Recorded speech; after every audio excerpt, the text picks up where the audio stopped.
جو ٹہنیاں ہیں وہ زندگی کی علامت ہے، اور وہ زندہ چیز جب اللہ کا ذکر کرے گی تو اس کی برکت سے قبر والے کو نفع پہنچے گا۔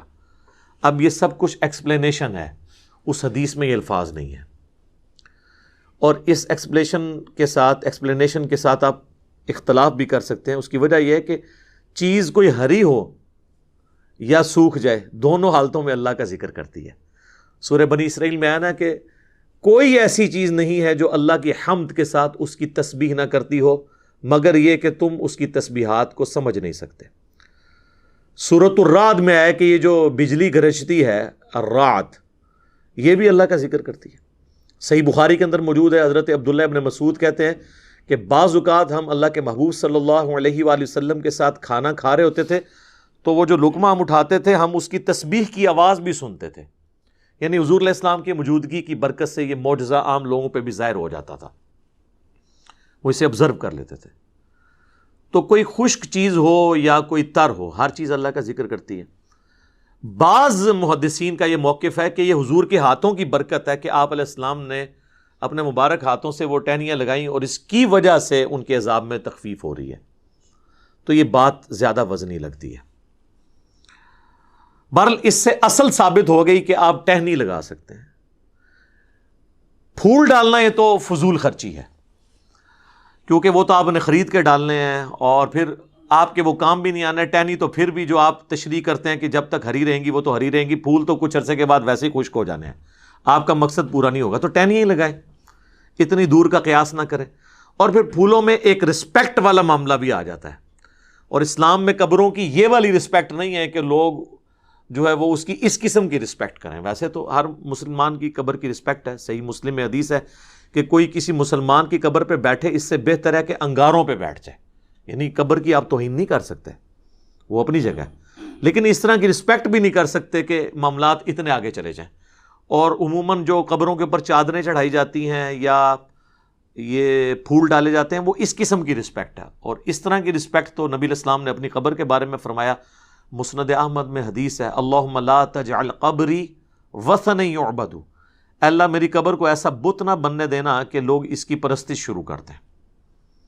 بخاری مسلم دونوں میں حدیث ہے، اما عائشہ کہتی ہیں کہ نبی علیہ السلام کی بیماری کے دن چل رہے تھے، آخری وقت آپ کا قریب تھا، اور آپ بار بار اپنے چہرہ مبارک سے چادر ہٹاتے تھے تکلیف کی وجہ سے، اور کہتے تھے لعن اللہ الیہود والنصارى اتخذوا قبور انبیائہم مساجدہ، اللہ کی لعنت ہو یہود و نصارہ پر، انہوں نے اپنے نبیوں کی قبروں کو سجدہ گاہ بنا لیا تھا۔ اور اما عائشہ کہتی ہیں حضور یہ اس لیے بات کر رہے تھے کہ آپ ہمیں ڈرا رہے تھے کہ آپ کی قبر کے ساتھ یہ کچھ نہ کیا جائے۔ اور آگے اما عائشہ کے الفاظ ہیں بخاری مسلم میں کہ اگر ہمیں یہ خطرہ نہ ہوتا کہ لوگ رسول اللہ کی قبر پہ سجدے شروع کر دیں گے تو ہم بھی زائرین کی زیارت کے لیے اس قبر مبارک کو اوپن چھوڑ دیتے، لیکن ہم ڈر رہے تھے۔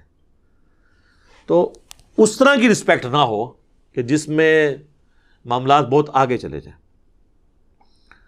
باقی یہ درست ہے کہ آپ ٹہنی لگا سکتے ہیں، اور یہ سنت مبارکہ ہے، اور حضور کی میں تو سمجھتا ہوں ہاتھوں کی برکت ہے۔ اس کو سپورٹیو حدیث بھی ہے بخاری اور مسلم دونوں میں۔ ایک حبشی عورت تھی جو مسجد نبوی کی صفائی کرتی تھی، اچانک فوت ہو گئی، صحابہ کرام نے رات کے وقت جنازہ پڑھ کے اسے دفنا دیا۔ نبی علیہ السلام نے کچھ دنوں کے بعد پوچھا کہ وہ عورت کدھر ہے، تو بتایا گیا یا رسول اللہ وہ تو فوت ہو گئی تھی۔ آپ نے فرمایا تم نے مجھے کیوں نہیں بتایا، میں بھی اس کا جنازہ پڑھتا۔ پھر آپ نے فرمایا مجھے اس کی قبر پہ لے جاؤ۔ حضور علیہ السلام قبر پہ لے گئے حضور علیہ السلام کو، صحابہ تو سمجھ رہے تھے کہ یہ تو عام سی عورت ہے، اس کی کیا امپورٹنس ہوگی، لیکن حضور علیہ السلام کے لیے تو جو دین کی خدمت کرنے والے لوگ ہیں ان کی امپورٹنس زیادہ ہے، چاہے وہ کچھ بھی ہوں دنیاوی سٹیٹس کے اعتبار سے۔ پھر نبی علیہ السلام نے اس کی قبر پہ جا کے جنازہ پڑھا، اور جب آپ واپس پلٹے تو یہ حدیث بخاری مسلم دونوں میں، مسلم کے آگے الفاظ ہیں، آپ نے فرمایا یہ قبریں اندھیروں میں ڈوبی ہوئی تھی، اللہ نے میرے جنازہ پڑھنے کی برکت سے انہیں نور سے بھر دیا ہے۔ تو اس سے یہ بھی پتہ چلا کہ وہ کافروں کی قبریں نہیں تھیں، کیونکہ کافر کو مرنے کے بعد نفع نہیں قبر میں پہنچ سکتا، مسلمانوں کی قبریں تھیں۔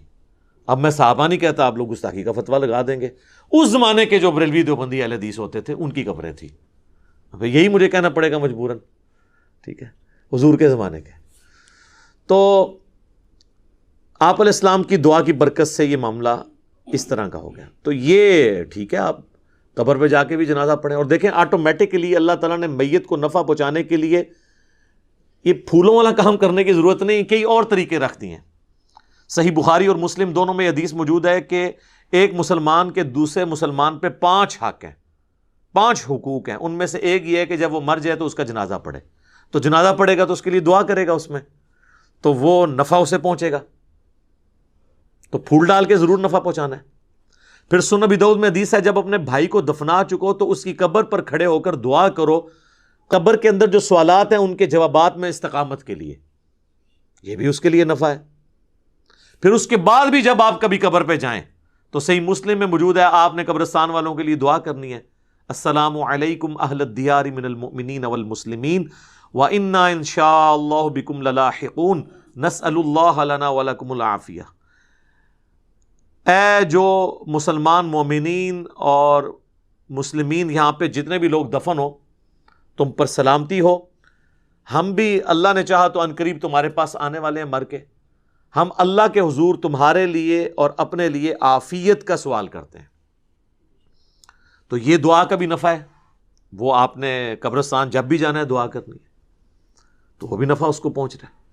اس کے علاوہ کچھ رسومات ہیں وہ بھی صحیح ہے.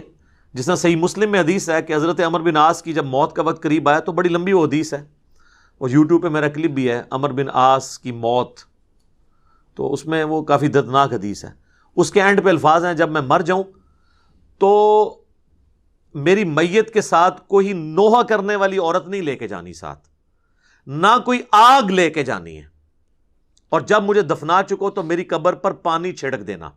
تو اس سے پتہ چلا کہ قبر پہ پانی چھڑکنا سنت ہے. اور میری قبر پہ اتنی دیر بیٹھے رہنا, یعنی اس کے اوپر نہیں, یعنی مراد اس کے سائیڈ پہ, جتنی دیر اونٹ کو نہر کر کے, اونٹ کو نہر کرنے کے بعد اس کا گوشت تقسیم کیا جاتا ہے, یعنی آلموسٹ 2.5-3 گھنٹے, تاکہ میں اپنے قبر کے ساتھ مانوس ہو جاؤں اور سوالات کے جوابات میں مجھے استقامت نصیب ہو. تو قبر پہ بیٹھنا اتنی دیر تو یہ سنت ہے, یعنی ظاہر ہے سنت اس اعتبار سے ایک صحابی تعلیم کر رہے ہیں. تو پانی کا چھڑکاؤ کرنا بھی سنت ہو گیا, جنازے کی دعا بھی سنت ہو گئی, قبرستان کی دعا بھی سنت ہو گئی. اور سورۃ الحشر میں تو اللہ تعالیٰ نے کیٹاگوریکلی فرمایا ربنا اغفر لنا ولاخواننا الذین سبقونا بالایمان. اہل ایمان کی نشانی ہے کہ وہ اپنے سے اگلے جو لوگ گزر چکے, مر چکے, ان کے لیے دعا کرتے ہیں. تو وہ تو ہم عام دعاؤں میں بھی ہمارا حصہ ان تک پہنچتا رہتا ہے, وہ ہم نے دعا کرنی ہے ہر صورت میں. باقی اللہ کی مرضی ہے, وہ دعا کو قبول کرے. صحیح مسلم میں حدیث ہے کہ جس مسلمان کے جنازے میں 40 ایسے مسلمان شریک ہو جائیں جو شرک نہ کرتے ہوں, تو اللہ تعالیٰ ان کی شفاعت اس مردے کے حق میں قبول کر لے گا. اب یہ اللہ کی مرضی ہے, قبول کرے یا نہ کرے. بخاری مسلم دونوں میں حدیث ہے کہ عبداللہ ابن ابی جب مرا ہے, حضور علیہ السلام نے اپنا کرتا مبارک کفن کے طور پہ اسے دیا, چونکہ اس کا بیٹا صحابی تھا, نبی علیہ السلام کی اخلاقیات تھے. اپنے مبارک ہاتھوں سے اسے قبر میں اتارا, جنازہ پڑھایا, اپنا تھوک مبارک اس کے منہ میں ٹپکایا. لیکن اینڈ رزلٹ یہ ہوا کہ سورہ توبہ میں آیات نازل ہوئیں کہ آپ 70 دفعہ بھی ان کے لیے مغفرت کی دعا کریں, ہم قبول نہیں کریں گے. اور آندہ نہ تو آپ نے ان کا جنازہ پڑھنا ہے اور نہ کسی کی اس طرح کے بندے کی قبر پہ آپ نے کھڑے ہونا ہے. تو وہ اللہ کی مرضی, کسی کو نفع پہنچائے یا نہ پہنچائے, اس طرح دھواں زبردستی کے ساتھ نہیں کر سکتے. بخاری مسلم دونوں میں حدیث ہے, نبی علیہ السلام کا ایک غلام تھا مدعم, جو آپ علیہ السلام کہ اونٹ کا کجاوا کسا کرتا تھا, سفر و حضر میں آپ کو وضو کرواتا تھا, آپ کے ساتھ ایک اٹیچ تھا. جب مر گیا خیبر کے موقع پر ایک نامعلوم تیر اسے لگا, کوئی دشمنوں کی طرف سے تیر آیا تو لگ گیا, وہ شہید ہو گیا. تو صحابہ نے کہا کہ ہم تو اس کو جنت کی بشارت دیتے ہیں, کتنا خوش نصیب ہے یہ. تو نبی علیہ السلام فرمایا تم اس کی جنت کی بات کر رہے ہو, اور مجھے اللہ نے دکھایا کہ اس نے مال غنیمت سے صرف ایک چادر چوری کی تھی جو آگ کی اس کے اوپر ڈال دی گئی ہے. اب دیکھیں, یعنی اس سے آپ کو پتہ چل گیا صحابہ کرام کو وہ چادر نظر نہیں آئی, تو آپ کے بابوں کو کسی کی آخرت کیسے پتہ چل سکتی ہے, کشف القبور اور وہ پتہ نہیں کیا کیا کلیم کرتے ہیں. تو حدیث کے الفاظ ہیں, بعض اصحاب نے اگر کوئی ایک رسی بھی یہ سمجھ کے اٹھائی تھی کہ اس کی تو مال غنیمت میں اتنی ورتھ نہیں ہے, وہ اپنے گھر میں گئے اور واپس لا کے وہ مال غنیمت میں جمع کی کہ کہیں یہ رسی نہ آگ کی بن کے ہمارے اوپر آ جائے۔ تو اس سے اندازہ کریں کہ نبی علیہ السلام کی صحبت میں رہنے والے اگر کسی شخص سے بھی کوئی معاملہ مس ہینڈل ہوا ہے تو اللہ تعالیٰ نے تو اس کا لحاظ نہیں کیا۔ آپ لاکھ کہتے رہیں جو کچھ بھی ہیں تیرے محبوب کی امت سے ہیں، جو محبوب کے ساتھ ڈائریکٹ اٹیچ تھے نا ان کو بھی اپنے کیے ہوئے اعمال کا انجام بھگتنا پڑا ہے۔ باقی اللہ کی مرضی کسی کے حق میں دعا قبول کر لے تو وہ اس قسم کی جو رسومات ہیں وہ دعاؤں کی شکل میں جتنے معاملات ہیں وہ تو ٹھیک ہیں۔ اس طرح قبر کے اوپر چادر ڈالتے ہیں تو یہ تو کوئی ثابت نہیں ہے۔ صحیح مسلم میں حدیث ہے کہ نبی علیہ السلام کی قبر میں سرخ رنگ کی چادر بچھائی گئی تھی آپ کے جسم مبارک اور مٹی کے درمیان، تاکہ یعنی وہ مٹی نہ لگے جسم مبارک اور کفن کو۔ تو وہ یہ جو انہوں نے ایک عقیدہ گھڑا ہوا ہے نا المحنت کے اندر دیوبندیوں نے، بریلوی بھی مانتے ہیں کہ وہ حصہ زمین جو حضور کے ساتھ ٹچ کیے ہوئے ہے، سر کوئی حصہ زمین ٹچ نہیں کیا، وہ بیچ میں سرخ چادر ہے اور اس کے بعد کفن بھی ہے۔ تو آندہ وہ کہا کریں کہ وہ سرخ چادر اور وہ سفید کفن جو حضور کے ساتھ ٹچ ہوا ہوا ہے اس کے بارے میں بھی کچھ چیز بنائیں آپ۔ ہم تو انجینئرنگ کریں گے، میں اس پہ بھی ایک ڈیٹیل ویڈیو بناؤں گا کچھ عرصہ صبر کرنے کے بعد انشاءاللہ تعالی، جب انہیں دیا ہوا جو ایک اللہ کی طرف سے ایک سمجھ لیں زخم خشک ہونے لگے گا تو پھر دوبارہ سے ہم انشاءاللہ تعالی ان کے بزرگوں کے عقائد کی انجینئرنگ کریں گے قرآن و سنت کی روشنی میں۔ تو قبر کے اندر آپ چٹائی بچھا سکتے ہیں، یعنی اس کو میت کو مٹی سے بچانے کے لیے بالکل درست ہے، اور قبر کے اوپر پانی چھڑکنا مٹی کے بعد ڈالنے کے بعد یہ بالکل درست ہے، اور میرا خیال نہیں ہے کہ اس میں آپ کو کوئی عطر وغیرہ کی بوتل ضائع کرنے کی ضرورت ہے، اس لیول پہ جانے کی ضرورت نہیں ہے۔ پھولوں کا جہاں تک معاملہ ہے وہ تو کوئی اس طریقے سے ثابت نہیں ہے۔ اب وہ جس طریقے سے قیاس کر رہے ہیں تو وہ پھر قیاس ملٹی پلائی ہوتا جائے گا، اور مجھے اس کی کوئی لاجک سمجھ نہیں آتی، کیونکہ اس میں فضول خرچی والا عنصر بھی اور قبر کی ایک ضرورت سے زیادہ تعظیم والا معاملہ بھی آ جاتا ہے جو اس میں فٹ ان نہیں بیٹھتا۔ خصوصاً ہمارے معاشرے کے اندر تو آپ کو پتہ ہے کہ یعنی 10 چیزیں ہوتی ہیں تو ایک بندہ آ کے صفر لگا کے اسے 100 بناتا ہے، ایک اور آ کے اسے 1000 بناتا ہے، اور ایک نہ ختم ہونے والا ایک سلسلہ شروع ہو جاتا ہے۔ یہاں ہم یہ رسک نہیں لے سکتے کہ لوگوں کو اپنے اپنے معاملات کرنے کی اجازت دیں۔ یہاں تو لوگ قبروں پہ اذانیں دے رہے ہیں، یعنی اگر قبر پہ اذان ہوتی تو نماز جنازہ سے پہلے اذان ہو جاتی نا، وہ تو نماز تھی، اس سے پہلے اذان نہیں ہوتی۔ جب نماز جنازہ سے پہلے اذان نہیں ہے تو قبر کے اوپر اذان کہاں سے؟ پھر میت کے ساتھ جاتے ہوئے وہ لا الہ الا اللہ اونچی آواز میں پڑھتے ہیں۔ آپ اگر کہہ دیں کہ یہ ثابت کیا ہو، کہتے ہیں آپ کلمے کو نہیں مانتے۔ ٹھیک ہے، آپ دیکھیں کہ کس کس قسم کی چیزیں ساتھ جوڑی ہوئی ہیں۔ بھئی اگر اسی چیز کے طریقے سے چیزوں کو منوانا ہے تو پھر کل کو ہم کہیں گے کہ آپ جنازے کی اذان اور عید کی اذان شروع کریں تو یہ کہیں گے نبی علیہ السلام نے نہیں دی ہے، ثابت نہیں ہے، تو آپ کہیں پھر ہم ان کو پھر یہ کہیں گے کہ پھر آپ تو اذان کو ہی نہیں مانتے، تو یہ کیا کہیں گے کہ ہم مانتے ہیں لیکن جدھر ہے وہاں مانتے ہیں نا۔ تو سر ہم بھی وہیں پہ اذان مانتے ہیں جہاں پہ ہے، اور پھر بلکہ وہ انگلی رکھ کے، وہ فقہ حنفی کی کتابوں میں دیوبند اور بریلوی دونوں کے بزرگوں نے لکھا ہوا ہے کہ آپ انگلی رکھ کے تلقین کریں۔ وہ جو ڈاکٹر طاہر القادری صاحب کی ویڈیو بھی آئی تھی کہ پڑھ بیٹا، طاہر بیٹا پڑھ، پھر وہ کہہ رہے ہیں کہ آپ لوگ دور ہو جائیں، فرشتے آنے والے ہیں یہاں پہ۔ ٹھیک ہے نا جی، تو وہ بس اس طرح سے چیزیں ان لوگوں نے بنا دی ہیں۔ اب کیا کیا جائے؟ اس طریقے سے کسی کو کوئی نفع نہیں پہنچایا جا سکتا زبردستی دھونس کے ساتھ۔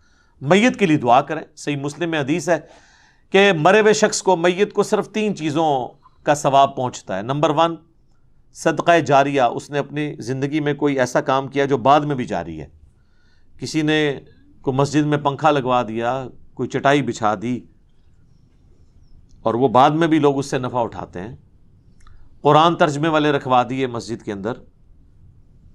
دوسرا فرمایا علم کی بات، جیسے امام بخاری نے صحیح بخاری لکھی، امام مسلم نے صحیح مسلم، قیامت تک لوگ اس علم سے نفع حاصل کریں گے تو امام بخاری امام مسلم کو آٹومیٹکلی ثواب مل رہا ہے۔ اور تیسرا فرمایا نیک اولاد جو اس کے لیے دعا کرتی ہے اس کا بھی ثواب ملے گا، صدقہ اور خیرات کا بھی ثواب ملتا ہے۔ وہ سنن نسائی میں حدیثیں، ایک پورا ایک ٹاپک ہے، میں نے اس کے اوپر ایک ڈیٹیل لیکچر ریکارڈ کروا دیا ہے، ایصال ثواب کے 10 طریقے، جس میں نے بتایا کہ اس طریقے سے آپ میت کو نفع پہنچا سکتے ہیں۔ اس میں میرے بھائی یہ پھولوں والا معاملہ کہیں پہ نہیں آتا. اس کے ساتھ جتنی جڑی ہوئی چیزیں ہیں وہ جان بوجھ کے میں ڈسکس کر دیتا ہوں تاکہ معاشرے کے اندر جو بدعات ہے نا وہ کلیریفائی ہو جائے. ادروائز تو جس کا جو دل کرتا ہے نا وہ اس کے ساتھ. ابھی تو بلکہ ایک اگلی بدعت بھی شروع ہو چکی ہے. آپ تو میت گھر میں رکھی ہوتی ہے نا, وہاں پہ بھی لوگ اس کے گرد دائرہ بنا کے تو کلمہ پڑھنا شروع کر دیتے ہیں, اور بعض اوقات اس شخص کی میت کے اوپر کلمہ اور قرآن پڑھ رہے ہوتے ہیں جس نے پوری زندگی قرآن کھول کے خود نہیں دیکھا ہوتا.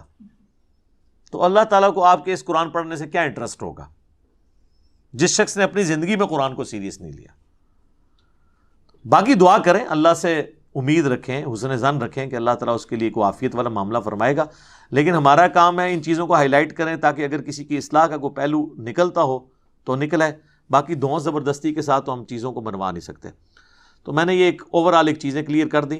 تو اس کا اینڈ رزلٹ کنکلوژن یہ ہے کہ پھول ڈالنا ثابت نہیں ہے, ٹہنی لگانا ثابت ہے, پانی کا چھڑکاؤ کرنا ثابت ہے قبر کے اوپر, اور قبر پہ کھڑے ہو کے دعا کرنا ثابت ہے, قبرستان جاتے ہوئے دعا کرنا ثابت ہے. تو یہ وہ ساری چیزیں ہیں جو میت کو نفع پہنچانے کے لیے, کیونکہ اینڈ رزلٹ لوگ یہ سمجھتے ہیں کہ ہم نے اس پھول کے ذریعے اس کو نفع پہنچانا ہے, تو وہ پھر جس طریقے سے نفع بتایا گیا اسی طریقے سے آپ نے پہنچانا ہوگا. ٹھیک ہو گیا جی, جزاکم اللہ خیر.